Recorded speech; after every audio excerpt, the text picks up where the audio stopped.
In this example, we want to integrate the function x over 4 from 1 to 5.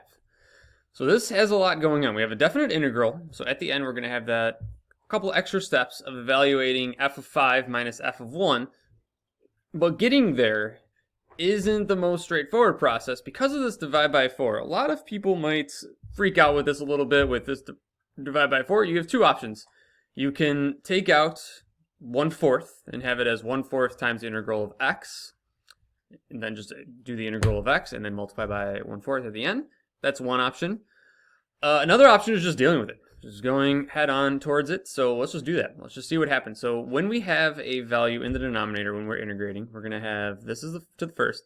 So I'm integrating, so 1 plus 1 divided by, and since I have a value down there, what I'm going to want to do is I want to multiply by 1 plus 1, which is 2. So I'm going to multiply it 4 times 2. Because let's pretend like we took out that 1/4.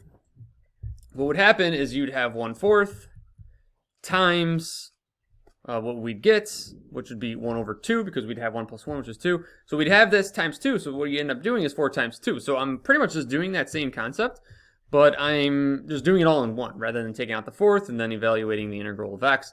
So this just becomes then x squared over 4 times 2, which is 8. And I got the 2 again from the 1 plus 1 is 2. So if I had x squared over 1 plus 1, so this is where I'm getting x squared over 2. But I have a 4, so it's 4 times 2, which is 8. And we're going from 1 to 5. So I'm going to plug in 5. So 5 squared minus 8 minus 1 squared over 8. 5 squared is 25 over 8. 1 squared is 1 over 8. 25 minus 1 is 24 over 8. Oh my goodness. We're going to get a nice clean number. 24 divided by 8 is 3. That rarely ever happens, especially with a problem that looks pretty messy like that. I was for sure expecting some sort of weird fraction answer, but hey, we got 3.